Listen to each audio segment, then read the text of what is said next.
Hey friends, it is Jenna, what is up, and welcome back to the Board Game Garden, and welcome to a backer kit preview of this beautiful game right here called Wild Gardens. This is published by Rose Gauntlet Entertainment. It is designed by Isaac Vega, and then the illustrations and art is by Liz Minold. And this game, I think I've said this for a game in the past, but I think this game is the most perfect game for me. It is literally me in a board game, and I'm so excited to be showing you guys Wild Gardens today. Also, I just want to mention my middle name is Rose, and the publisher is Rose Gauntlet Entertainment.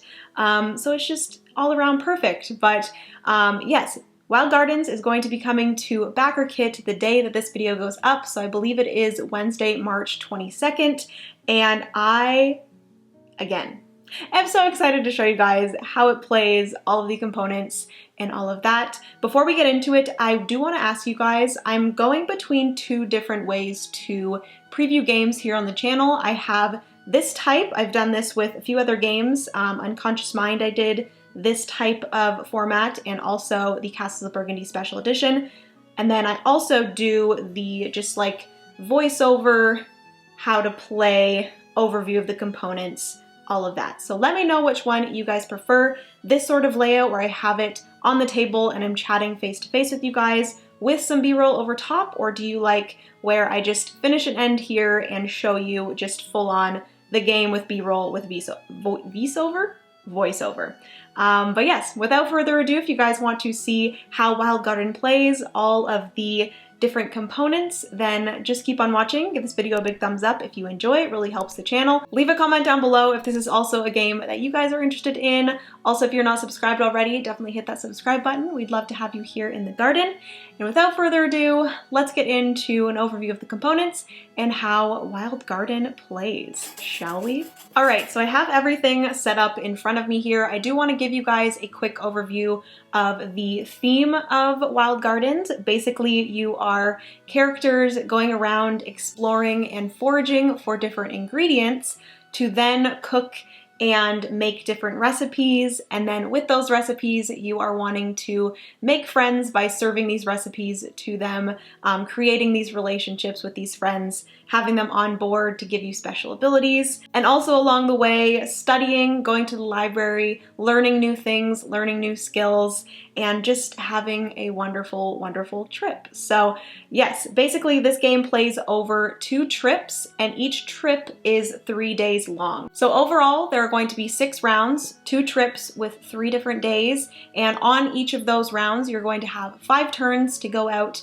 and forage, cook some recipes, serve some friends, as well as study, and that is going to be the game. At the end of the game, whoever has the most victory points is the winner. You have the victory point track over here, which, yeah, let's get into all of the components. I will say that some of these are deluxified components. There are standard components in here as well, and I'm not 100% sure, but they will probably have a, cheaper retail edition of this, and then also the deluxified version of this as well, available on the backer kit. If I'm wrong, I will correct myself down here, or also down in the description box. But speaking of the description box, I will have the link to the campaign down there if you guys are interested in seeing more about this and if you're interested in purchasing it yourself. But yes, let's get into all of the components. I'll point out the things that are deluxified, and then, yeah, let's just get into it. Over here we have the victory point tracker, where you're going to be obviously tracking your victory points, and there are actually 2 different markers on this victory point track that you're going to be scoring and moving. One is just your normal victory point marker, and that is going to be for points from cooking recipes as well as serving your guests or your friends. And then secondly, you have your jar tracker. So that is going to be going up the victory point track on only the jar spaces. So you can kind of jump pretty high. Once you get to the middle area, you're actually jumping quite a bit. You guys will see in the B-roll, but only certain spaces on the victory point track are jars, and your jar is actually going to be skipping certain spaces, which is very cool. And jars are going to be accumulated or gathered by specific guests have jars. Some of the guests you might want to gather just because they do have a jar icon. You also have a permanent jar icon on your player board. But yes, there are 2 different ways to score victory points, and both of those markers are actually going to be added together at the end of the game to have your final score. There's also additionally some guest cards that get you points at the end of the game, but we'll get into that. But that is the first component over here, your victory point tracker with your 2 victory point markers, jar and victory points. Next up, we have the main board. This is the path board, I believe, and it is double-sided. You have this side here, and then you also have another side that you can actually switch between in the 2 different trips of your game. If you kind of want to switch it up halfway through the game, you can play the first half, the first 3 days on this side, and then once you go into your second trip, you can actually flip it over just to give a little bit of variation between the 2 trips throughout the game. So yes, you have this area here. This is where you're going to be moving your character around and foraging for different ingredients to make your recipes. And there are different source icons. These are deluxeified source icons, and each of them are going to be randomly placed out on the board. And each spot is going to have 3 different foraging icons that you can forage for when you land on that spot. I will go into how the game plays, but that is generally how the path board works. You're going to be moving around, foraging an item from one specific spot on a path, and you can choose between the 3 adjacent sources there, or adjacent resources there, ingredients. And then there are specific spots that have this picnic symbol, and those are going to be spots that you must be when you either cook or serve different recipes. Absolutely gorgeous art on both sides. This one looks a little bit more fall, and the other side looks a little bit more spring, kind of watery, a little bit more cool. This one's a little bit more warm. You guys will see both of them in the B-roll. But that is everything for the main board. In front of the main board here, these are also deluxeified components. There are in the standard version just punch outs of all of the resources or ingredients, and then there are also punch outs of all the source icons on the board. So the bigger circle ones that have the specific ingredients on them, there's also punch outs of those. But if you get the deluxeified components, you get the like wooden meeple pieces. I believe they're like silk. I forget what this is, screen printed? Screen printed, that's what they are.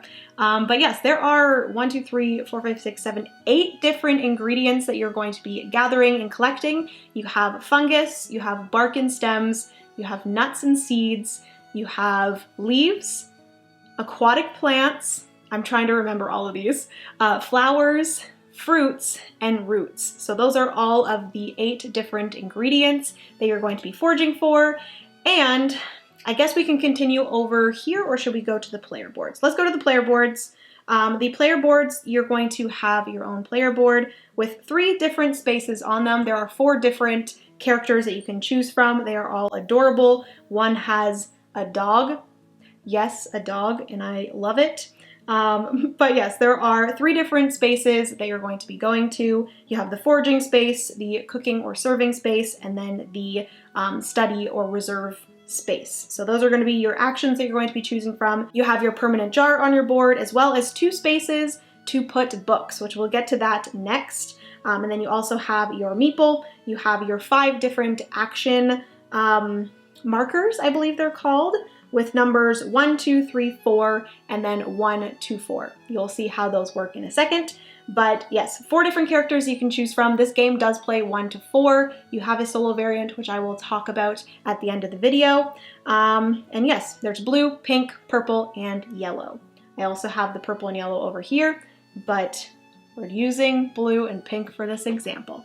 All right, so those are all of the player boards. And then over here, you do have the location board. The location board is going to be showing you one specific thing or event, something that will happen for each player at the beginning of each trip. It's going to be changing for the second trip. And then there's also a space which at the end of a day, you're actually going to be discarding one of your action tokens and not being able to use it for the rest of the trip in order to get some sort of stronger action, but you are forfeiting an action marker. So that's like a really cool thing that you're doing in the game. I will get to that after, but that is the location board. It is showing you all 3 rounds. At the end of the day, the first player marker, which is right here, is actually going to be moved as well. And then lastly, we have the cards over here. I don't know if you guys can see them super well, but you have a row of 6 different recipe cards that are going to be shown. On the back of the recipe card, it actually shows you the main ingredient that you're going to be using in the recipe that's on the other side. So at the top of the draw pile, there is actually the current main ingredient. So that will be used in a few different things throughout the game. But there are 5 different recipes. There are breakfast recipes, lunch recipes, dinner recipes, drink recipes, and dessert recipes. And the art of these food cards, oh my god, I am obsessed. These are by far my favorite cards in any game. I don't know what it is. I'm a huge foodie, so these illustrations of all of these different recipes just make my heart so, so happy. I want to have these framed and just look at them constantly. They are adorable. But yes, you're going to be collecting certain recipes for your guests, which up at the top you have your guest cards, and each guest is going to want specific recipes served to them. So for example, you have Elena, I believe, and she specifically wants a lunch recipe. So you're going to have to forage the ingredients, try to find the specific ingredients for a face-up lunch card. So for example, we have this one here, which I love this one so much. This is the Red Bud Spring Rolls. I don't know if you guys are gonna be able to see that, but I will show you some B-roll of that.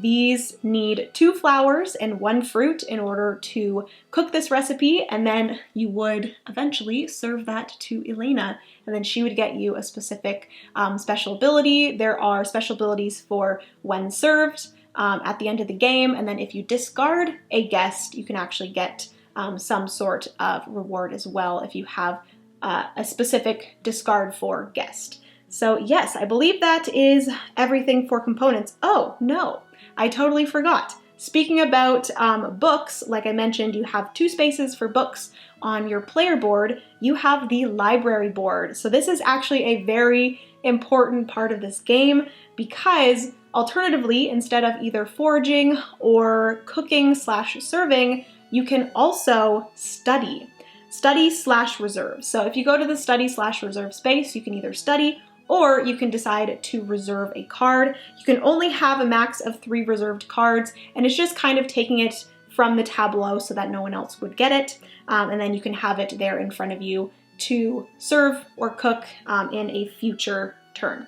So yes, the study space is going to mean that you get to pick up a book from a space in the library. And the kind of tricky thing about this is that the type of book that you're going to be choosing has to match a space that you end on the path board. So for example, maybe I could end here. I don't know if you guys can see, but if I ended here, I would either have to pick up the fungus board or fungus book, the fruit book, or the flower book. So I could decide I'm going to grab the fungus book and I'm going to place that on my board. Alternatively, on a future turn, I could actually take this book and return it to the library, and it's kind of representing you learning a skill. You studied from this fungus book and you learned something, so you can actually return books on the study. So you're taking out a book and then you're also returning a book, and you can only have 2 books at a time on your player board,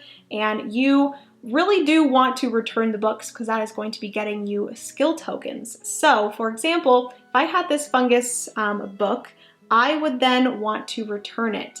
And you can only return a book to a space that matches the action number that you used on that turn. So in order for me to return this book, I would have to have used the 3 action marker on my turn. In order to return this book, I would return this book, and then I would get this specific skill token. So I'm going to explain that a little bit more in a second.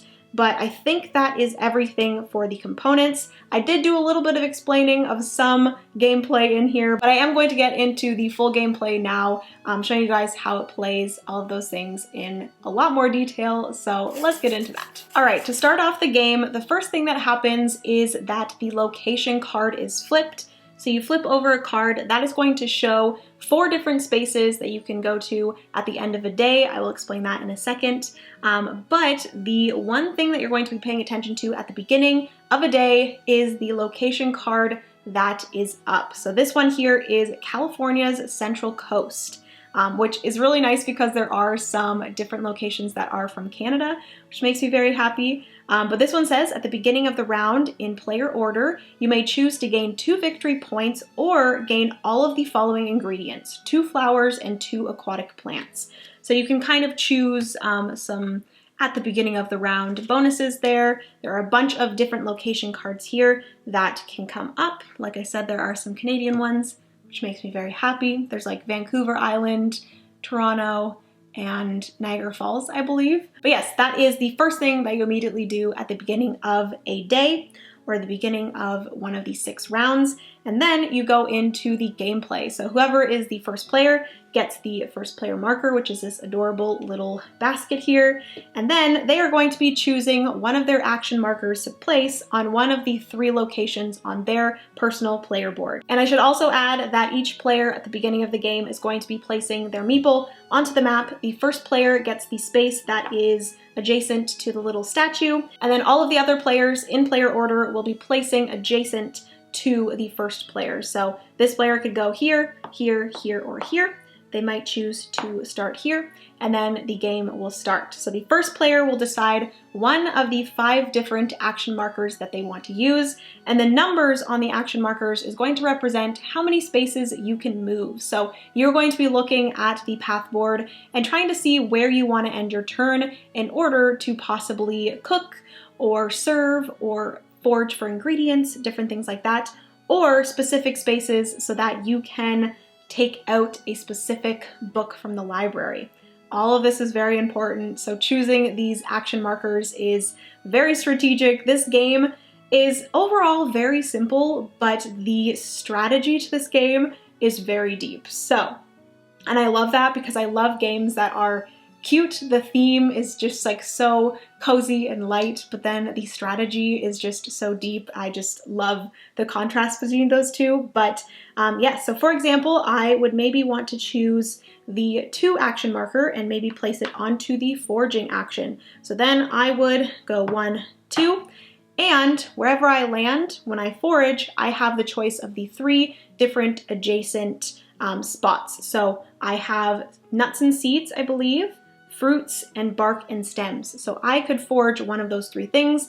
I might decide, looking at the recipe cards, because you're going to be foraging these ingredients to make these recipes, I might see that the red bud spring rolls need 2 flowers and 1 fruit. So I might decide that I want to grab and forage a fruit. So that would be my turn. The next player would then take their turn, place one of their action markers, do something, and then you would continue doing that until the end of the day. So I will explain quickly. I kind of already went over all 3 of these things, but there is the forage action where you're going to be moving a space and then picking one of the 3 items or ingredients. And then the second space is that you're going to be moving, specifically ending onto one of the picnic spots to either cook or serve. So that is going to be when you either have the correct ingredients to make a recipe. I will also mention that at any time you can turn in 3 of one specific ingredient. They all have to be the same ingredient in order to use that as any ingredient. So if you just can't get one specific ingredient but you have a lot of another one, you can trade in those to get the ingredient that you want. You can trade in those ingredients to cook a recipe. You would take that recipe and place it underneath your player board. Right now with this setup, I can't really place anything under the boards, but there are spaces for ingredients, cooked recipes, as well as reserved recipes. So yes, you would either cook a recipe by handing in ingredients, or if you already have cooked recipes, you can alternatively serve one of the guests from the guest row. So looking at all of the guests, you could maybe see that Elena, like in my example before, wants a lunch recipe. You might have a lunch recipe ready to go, and then you would trade in that recipe, get Elena, and then she has a when served action. So when served, discard 4 ingredients of your choice to gain 3 victory points. So then you would place her beside your board, and she would be one of your guests that you score at the end of the game. I will also mention that recipe cards, when you do cook them, you get victory points for those, and then guests, when you do serve them, you get victory points for them as well. I will also mention that there are little speech bubbles in the top corner of each of the cards, and those have to do with the solo variant. So there is a little bit more of like a story in the solo variant, which I am so excited about. I will say I haven't played the solo yet, but I think I might try, possibly, we will see, doing a solo live stream of the solo variant. We will see. But yes, that is the second action that you can place one of your action markers on. And then lastly, like I was explaining before with the library board, you can place it here to either reserve a card, so it's just taking a card, placing it in front of you in order to build it, or not build it, to either cook a recipe or serve a guest on a future turn, or you can study. So wherever you end, you can take out that specific book, that coordinating book, or whatever marker that you use, that number you can use to return a book to gain a skill. So skills are, like I said, one of the most fun parts of this game. They are different tokens, skill tokens, that you're going to be placing onto your board. Each of your 3 action spots is actually going to have 3 spots for additional skills. So you are going to be, once you return a book and you're gaining a skill, you're going to be placing these skill tokens below some of these actions in order to, on future turns, get additional things when you choose that action. So it's a little bit like creating this engine of getting more things when you take an action on your turn, and it is just, ooh, so much fun.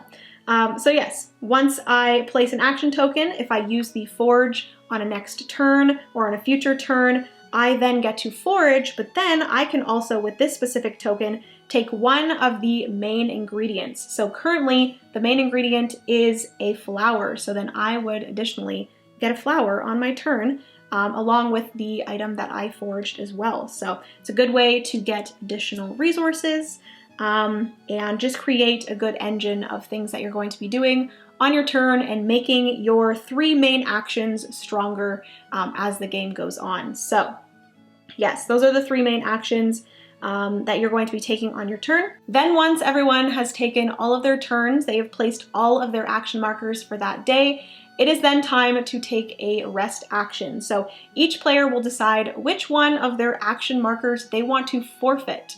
So that means that you will not be able to use this action marker for the rest of the trip. It may be for 2 additional turns, it may be for 1 additional turn, but you will not be able to place this one. So you are kind of forfeiting a specific amount of spaces that you can move on this board. So for example, I may decide to forfeit my 2 action markers. That means that I cannot move exactly 2 spaces on here unless I do use the 1 to 4 marker. This one is really, really nice to have because you can choose a number from 1 to 4 to move, so it really allows you to get to specific spots with a little bit of more flexibility there. But the 2 I would forfeit, I would place onto the day 1 spot here, and then I would be able to take the 2 actions. So whatever number you forfeit, there's a specific action for that. If you do decide to forfeit the 1 to 4 action marker, you do get to choose whatever one that you want to do.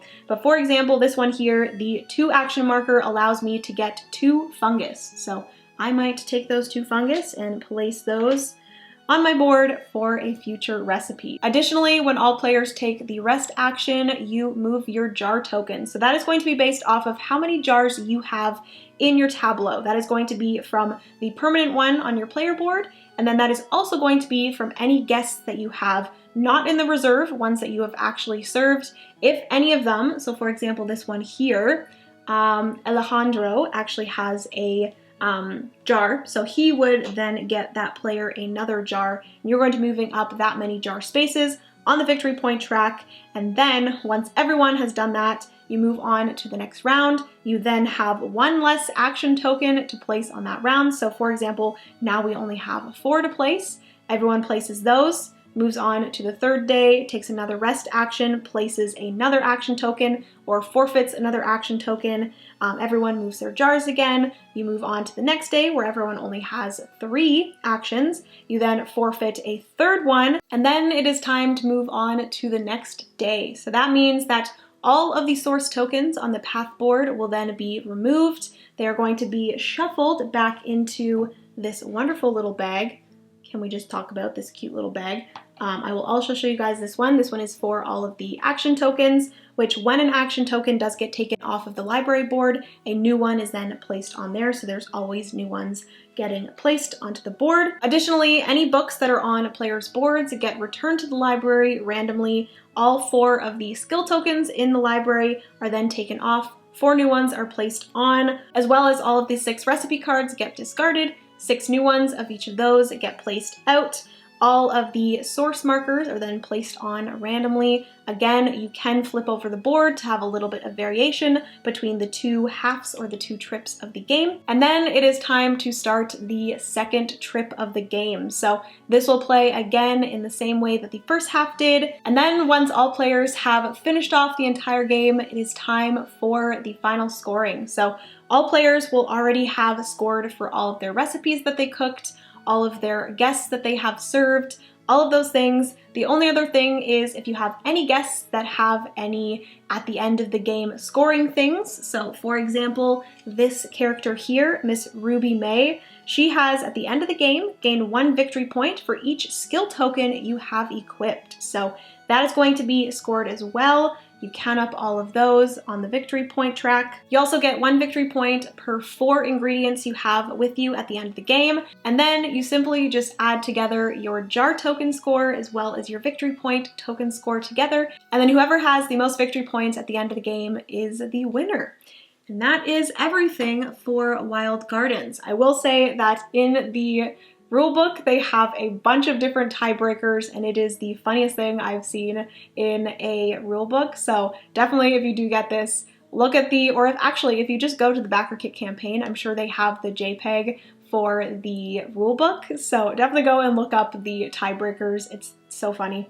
But yes, that is everything for how Wild Gardens plays. If I did miss any rules or made any rule mistakes, I will edit it into the video and you guys will see it on screen.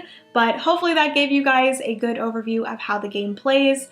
All of the components, I will have B-roll over top of everything that I'm telling you guys today. Hopefully you guys enjoyed seeing all of this, all the components, how the game plays. If you did, give it a big thumbs up. Also, a huge thank you to Rose Gauntlet Entertainment for sponsoring today's video. I really appreciate it, and I'm so excited to be working with you guys.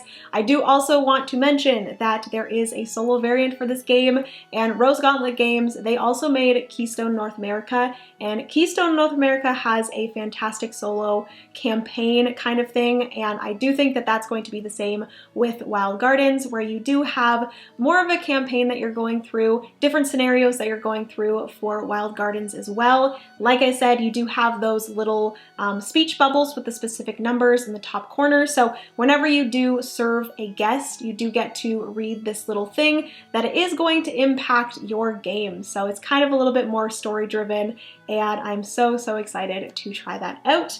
But yeah, hopefully you guys enjoyed. I love you so much. Remember, you are somebody's reason to smile, and I will see you in the next board game video. Bye, friends!